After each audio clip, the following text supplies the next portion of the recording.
ఆంధ్రప్రదేశ్లో 175 ఎమ్మెల్యే నియోజకవర్గాలు, అదేవిధంగా 25 ఎంపీ స్థానాలకు గాను ఎన్నికలు పూర్తయిన నేపథ్యంలో ఉదయం 7 గంటల నుంచే ఎన్నికలు ప్రారంభమై 6 గంటల వరకు ముగిశాయి. ఎందుకంటే సాధారణంగా ఎప్పుడైనా సరే 7 గంటలకు ఎన్నికలు ప్రారంభమవుతాయంటే 7 నుంచి చిన్నగా ఓటర్లు వచ్చే పరిస్థితి. కానీ ఈసారి ఏదైతే ఎన్నిక జరిగిందో 7 గంటలకు ఎన్నికలు ప్రారంభమవుతాయి అనగా, అంటే ఓటు వేయడానికి 7 గంటల నుంచి రావాలని చెప్పి ఓటర్లకు తెలియజేసిన సందర్భంలో ఉదయం 5:30 నుంచే ఓటర్లు అక్కడికి వచ్చి కూర్చున్న పరిస్థితి. అయితే రాష్ట్ర వ్యాప్తంగా కూడా ఒక మార్పు సంభవించబోతోంది అన్నది ఇక్కడ క్లియర్గా అర్థమవుతుంది.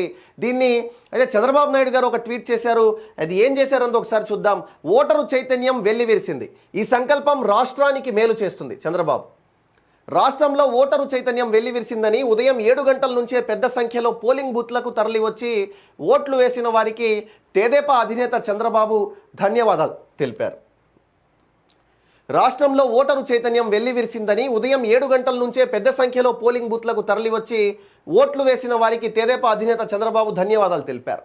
ఇప్పుడు సాయంత్రం 5 గంటలైంది. ఉదయం 7 గంటలకు ఎంత పెద్ద ఎత్తున ఓటర్లు పోలింగ్ కేంద్రాల్లో ఉన్నారో, పోలింగ్ ముగిసే ఈ సమయంలో కూడా అంతే ఉత్సాహంగా ఓట్లు వేస్తున్నారు.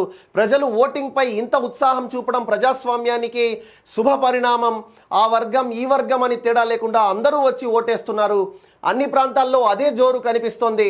మాచర్ల, నర్సారావుపేట వంటి చోట్ల ఓటమి భయంతో వైకాపా హింసకు పాల్పడింది. తాడిపత్రిలో ఏకంగా ఎస్పీ వాహనంపైనే వైకాపా గూండాలు దాడి చేశారు. నర్సారావుపేట లోక్సభ అభ్యర్థి లావు శ్రీకృష్ణదేవరాయలు, అసెంబ్లీ అభ్యర్థి చదలవాడ అరవింద బాబు వాహనాలపై దాడికి పాల్పడ్డారు. మరోవైపు తెనాలిలో వైకాపా ఎమ్మెల్యే ఓటరుపై చేయి చేసుకున్నారు. ఈ స్థాయిలో హింస జరిగినా ప్రజలు ఎక్కడా వెనక్కి తగ్గలేదు, ఇంకా పోలింగ్ కేంద్రాలకు వస్తూనే ఉన్నారు. ఈ చైతన్యం, ఈ సంకల్పం చూస్తుంటే ఈ రోజు రాత్రి వరకు కూడా పోలింగ్ జరిగే అవకాశం కనిపిస్తోంది. ఖచ్చితంగా ఓటు వేయాలనే ప్రజల ఈ సంకల్పం రాష్ట్రానికి మేలు చేస్తుంది. గత ఎన్నికల్లో 80% ఓటింగ్ జరిగింది. ఇప్పుడున్న జోరు చూస్తే 85% పైగా పోలింగ్ జరిగే అవకాశం కనిపిస్తోంది. ఈ పరిణామాన్ని కూటమి స్వాగతిస్తోంది. సాయంత్రం 6 గంటల్లోపు క్యూ లైన్లో ఉండే ప్రతి ఒక్కరికి ఓటు వేసే అవకాశం ఉంటుంది. దీన్ని సద్వినియోగం చేసుకుని ప్రతి ఒక్కరూ తమ తీర్పును ఇవ్వాలని విజ్ఞప్తి చేస్తున్నా. నేటి మీ ఓటు రేపటి మీ భవితకు బంగారు బాట అవుతుంది. స్వేచ్ఛ, స్వాతంత్రం, కనీస హక్కులతో కూడిన గౌరవప్రదమైన జీవితాన్ని మీకు అందించేది ప్రజాస్వామ్యం. ఆ ప్రజాస్వామ్యాన్ని మీ ఓటుతో కాపాడండి అని చంద్రబాబు విజ్ఞప్తి చేశారు. అయితే వైఎస్ఆర్సీపీ వాళ్ళు ఎన్నో హింసలకు పాల్పడినా కూడా ఎక్కడ ఓటర్లు వెనక్కి తగ్గిన పరిస్థితి లేదు. ఓటర్లు అంతకంతకు ముందుకు వచ్చి తమ ఓటు హక్కును వినియోగించుకున్న పరిస్థితి.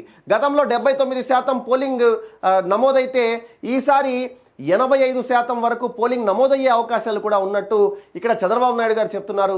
అదేవిధంగా ఈసీ కూడా ఏదైతే 83% ఎట్టి పరిస్థితుల్లో అయినా పోలింగ్ను తీసుకురావాలని చెప్పి కాంక్షించిన నేపథ్యంలో 85% వరకు కూడా పోలింగ్ జరిగే పరిస్థితి. నాకు తెలిసి ఈ 10 గంటల వరకు కూడా పోలింగ్ జరగబోతోంది.